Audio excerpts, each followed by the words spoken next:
How we doing today, guys? It's Jesse with the Common Man, Corpus Christi, bringing you news and politics through a common sense lens. And we've got a few different stories I'd like to get into today.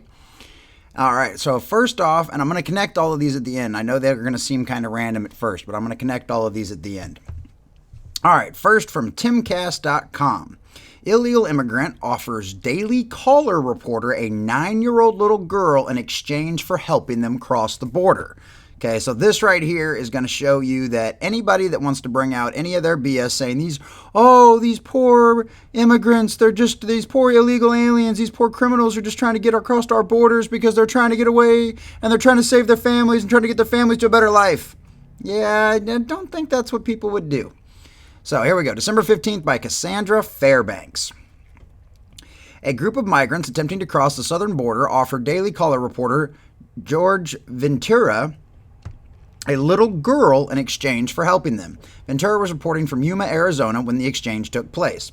The two men you see here are actually walking back to the Mexican side. They were actually Mexican nationals that were trying to cross into the country illegally. They saw Border Patrol, so they actually started to walk back. But they actually tried to get me to drive them into Yuma, and one of them said he would offer me a 9-year-old little girl if I did it. Ventura recounted in a report from the Daily Caller. Here's his tweet. I highly recommend if you're on Twitter to follow him. He's a great follow. He's done a lot of really good reporting. He's been great on the border. He did a whole documentary that's really good.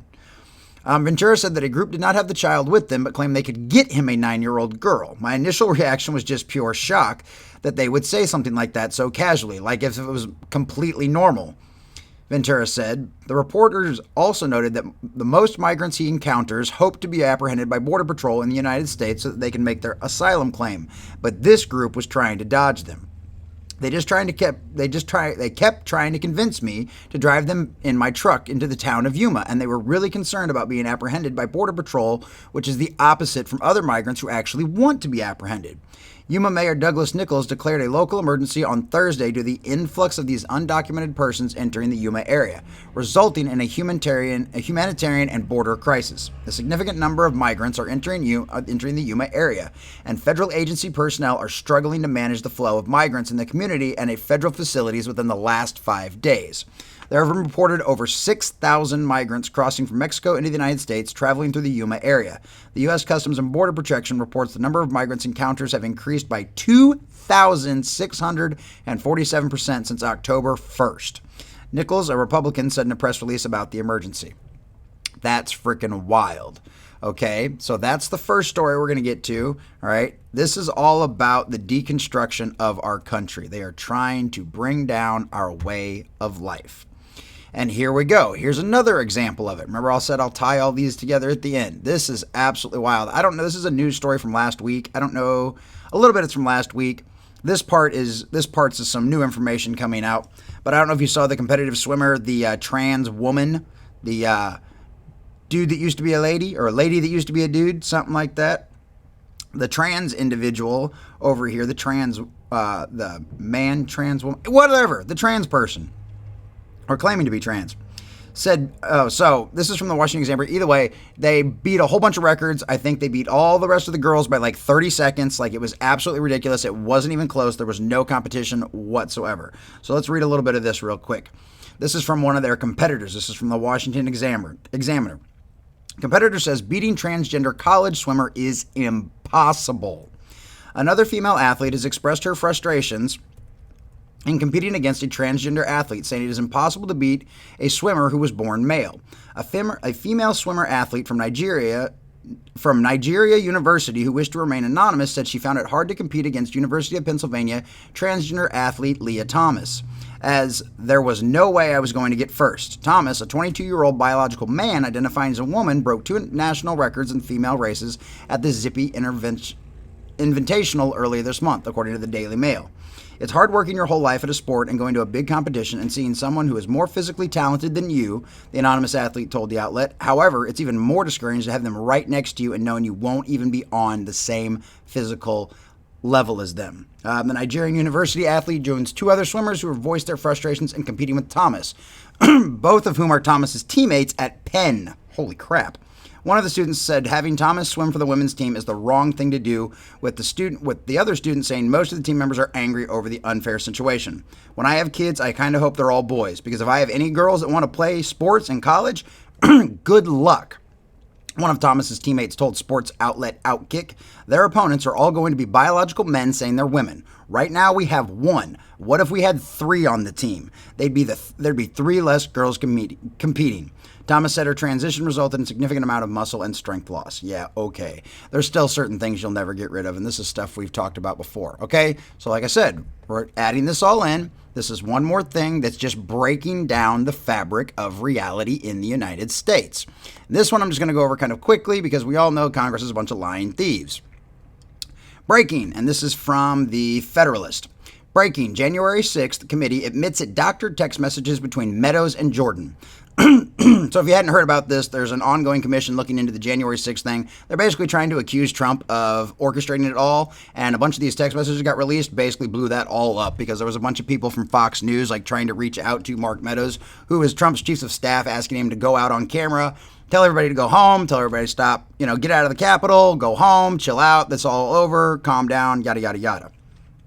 All right, the House January 6th committee admitted on Wednesday that it doctored a text message from Jim Jordan to Mark Meadows, as was first reported by the Federalist. Following reporting by the Federalist that Representative Schiff and his staff doctored a text message between Representative Jim Jordan, and former White House staff chief Mark Meadows, the House January 6th committee admitted it over email that it did, in fact, doctor the text message. As the Federalist reported on Wednesday morning, on January 5th, 2021, Jordan forwarded to Meadows a 3-paragraph legal summary from attorney Joseph Smith summarizing 4-page legal memorandum Schmitz had written in regarding to congressional certification of the 2020 presidential election.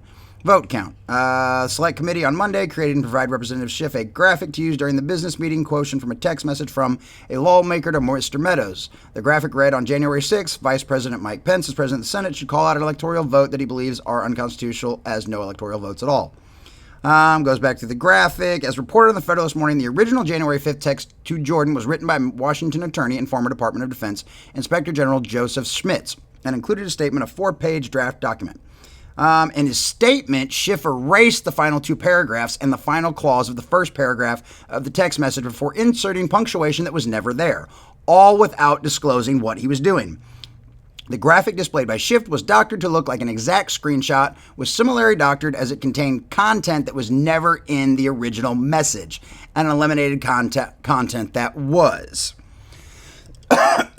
Sorry, so there you go. Once again, the whole January 6th thing was a bunch of garbage. Excuse me. They're all lying out their butts, and they know it. And they knew it. And they knew it the whole time. They know all of this is a farce. And the only reason they're doing any of this is to break down the fabric of our society as the United States and as we hold dear. Here we go. Once again, from the Blaze Media. Judge holds hospital in contempt of court for refusing ivermectin to COVID patient on ventilator, ignoring court order. Remember, always talk to your doctor. And in this case, go to the judge. A Virginia hospital was held in contempt of court Monday after refusing to administer ivermectin to a woman who has been battling COVID-19 since early October. What are the details? Kathleen Davies, a 63-year-old Northern Virginia woman, became severely ill with COVID in October, and she has been on a ventilator since November 3rd. Holy crap. Davies was prescribed ivermectin by her family doctor, but she could not complete her regimen upon being admitted to the Friar Hospital in Warrenton. That's because Northern Virginia Hospital refused to administer the drug. Her family doctor prescribed this to her, and the hospital refused to administer it, citing medical, legal, and practical concerns. They refused to follow her doctor's orders. Her family doctor. Davies' son, Christopher, who works at the hospital as a radiologist technician, urged the hospital to administer the drug as his mother's health declined and all other medical treatments had been exhausted, but the hospital continued to refuse. So on December 6th, the Davies family took legal action to compel the Farquhar Hospital to administer ivermectin. Just one day later, after Loudoun County Circuit Court Judge Jim Fisher agreed with the family, ordered the hospital to administer the drug in compliance with the family's wishes. Shockingly, big shocker there, the hospital ignored the order. They believe it's a fight between the rights of the hospital and the rights of the citizens. They feel their rights trump her rights, Christopher Davies told the Times. The Farquhar Times. The hospital claimed because none of its doctors believe ivermectin is in Miss Davies' best interest and all have refused to prescribe. Yeah, because they're being told to and held hostage by the administration and the government. Anyway. But on December 9th, Fisher ruled that such a policy is not state law and again ordered the hospital to permit the administration of the drug in compliance with the family's wishes. Importantly, Fisher did not rule on the medical merits of ivermectin as an effective treatment for COVID-19. Remember, talk to your doctor. But with all other treatment options exhausted, Fisher clearly sided with the family. Still, the hospital refused to allow Matari to administer the ivermectin. In a court filing on Monday, the hospital began raising objections to Matari's medical qualifications and requested that she testified under oath. And the hospital said, Farquhar Medical Center requests that Dr. Matari be made available to testify under oath, requiring her qualifications, the discussion, step taken, or ultimate decision that she is unable to care for Miss Davies. Both parties have been working together to comply with the court orders. However, it stands, neither the hospital nor the plaintiff has been able to find a physician capable of assuming care for Mrs. Davies while she remains in critical condition in the ICU. This is garbage. This is a cult. This is an absolute freaking death cult. These people are insane. What did the judge's newest ruling say? And ruling on Monday, Fisher held the Farquhar Hospital in contempt of court, ordered the administration of ivermectin, and imposed daily $10,000 fines retroactive to December 9th, all the way back to last week. That's awesome.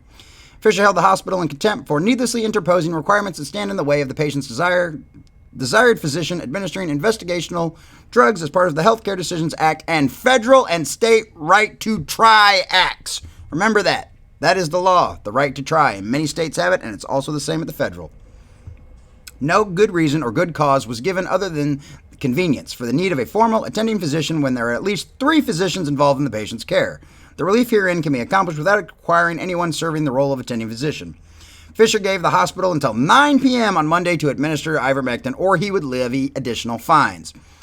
Kathleen Davis was given ivermectin at 8:45 p.m. 15 minutes before the goal, before the line. That's insane. These people are nuts. They are literally clinging to insanity. That one doesn't have too much to do with this. But yeah, they're literally clinging to insanity. These people have absolutely lost their mind. And I honestly think it's intentional to try to destroy the fabric of this country. They're trying to scare each other. They're trying to make anybody that does not agree with their cult mentality, their pagan mentality, and pagan speaking broad sense, not actual religious specifications, but their cult mentality. Anybody that doesn't adhere to their cult mentality and anything that might question their cult mentality on any of this automatically gets discredited, even if it's obviously going to work. All right, so let's go over this one real quick. I just wanted to talk about this real quick because this is where the vaccine passports are going. And if you don't believe me, well, I don't know what else to tell you at this point. We've been right about pretty much all of this from the very beginning. So, facing COVID passport mandates, more Swedes get microchip implants. Cannot buy, sell, or trade without the mark of the beast. Yeah. Rise comes after Sweden required a vaccine passport at all events with over 100 participants as of December 1st, local media reports. The country that did absolutely the best during the pandemic, more or less, has lost their freaking mind. Has absolutely lost their mind. This is where this stuff goes if we don't stand up. I mean, it's as simple as that. This is where all this leads. So all of these articles, I wanted to put them together and kind of give you an overarching theme here. Their goal is to destroy our way of life, the Western way of life.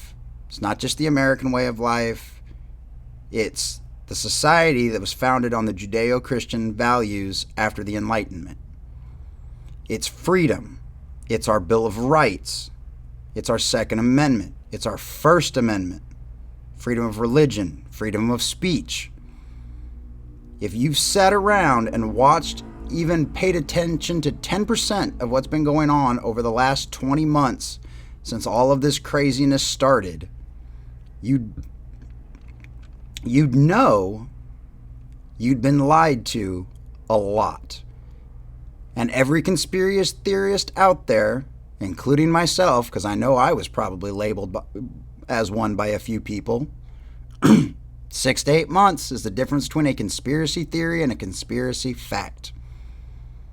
There was a report that just came out, I think yesterday, that British intelligence had told their high-ups, told their government, that basically they believe there is no doubt in their mind that this came from a lab.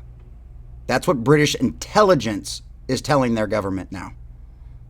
Now, anybody with half a brain that looked at the geography of China and what was in the city of Wuhan in China went, duh, I wonder where that came from. They were only working on engineering viruses. Ooh, duh. So yeah, the origins of this virus are pretty much confirmed at this point. So maybe that explains a lot of the things that have happened over the last year, because they didn't know where this was going to go because they knew it wasn't natural. Could be wrong. I don't know. I'm not a mind reader. I can't get inside the heads of Fauci and Birx and everybody else at the NIH. I can't read their mind. God knows, though. And they will be judged for their sins. I have no doubt about that whatsoever. But you see the mass illegal immigration, you see the monstrosity and the lies. You know, all these people trying to tell you it's all these families and stuff coming over. Nah. No. 2 guys offered a reporter from the Daily Caller, a 9-year-old girl, if he would help them get away from the Border Patrol. Those are the kind of people that that thrive on these open borders that we have. If they were actually seeking asylum, they'd stay on that side of the line and they'd apply for asylum the proper way. All these open borders do is allow more destruction of our way of life, of our Western civilization. Why do you think so many places in Europe shut their borders down and built big fences when all the mass migration stuff was happening? They did because they knew it worked. Walls work, fences work, deterrents work. Yes, some people will still get over them, but it's going to make it a whole hell of a lot harder for 99% of them. And that's really all you can ever hope for in trying to secure any border. Hell, all you got to do is go on YouTube and watch the Exploring series to see how well people can get past fences. Anybody that goes exploring any kind of urban exploration tells you they can get past a fence. But you know what? It keeps 99.9% of people out of there. You know? So, going back to, the right to try, the right to an individual, freedom of life, liberty, and the pursuit of happiness. That's what goes back to the Virginia story with the hospital and the ivermectin. Lady's on her deathbed, been in the hospital for a month, on a ventilator for God only knows how long. I think they put her on one. I'll have to go back and look at the story. But refusing to even try something when you've already given up, saying you have nothing else to use on her, you won't even give her the right to try. The transgender swimmer. Life, liberty, the pursuit of happiness. How is it fair for females to compete against a biological male? It's not. Part of it is just this psychosis, this cult mentality is intentionally out there trying to destroy our values and our Western way of life. There's just no other answer to it. There really can't be. The same thing with Congress and the January 6th Commission. The peaceful protest, as I like to call it, because that's what they called the 6 months, technically almost year and a half we had of the George Floyd riots. The over $1 billion burned or destroyed in insurance reports, according to Axios. Yeah. But they're worried about the couple of hundred people that got into the Capitol on January 6th. It's all been a lie. They're trying to manipulate you. Everything you see or hear in the news, I want you to ask yourself one question. Is this about what they're telling me, or is this just another form of power and control, of them trying to acquire more power over me and more control over me? Are they manipulating me?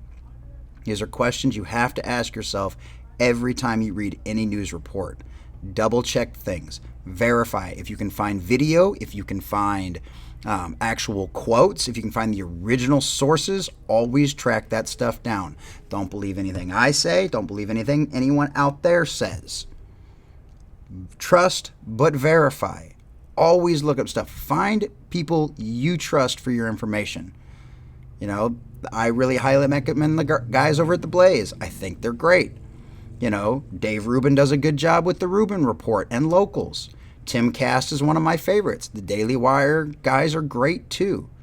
You know, there's a lot of good resources for information out there. There's a lot of independent journalists.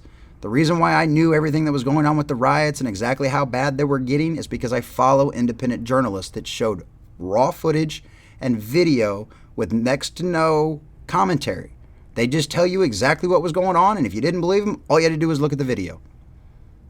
That's the way you're going to have to traverse this world these days, and all the information out there, if you don't want to be an ignorant, uninformed fool. And I'm sorry, but that's the truth. You literally have a cell phone in your pocket, or if you're watching this on your phone, you are literally holding it right now. You have the access to unlimited information like never before in all of human history in the palm of your hands. Use it. Yes, it's going to take a little time. Yes, it's going to take a little effort. But if you don't want to see the forces of this cult and this spirit of the age destroy our way of life, then you're going to have to do a little work. You're going to have to do a little effort. And because of your cell phone, you don't even have to get up off your butt to do it.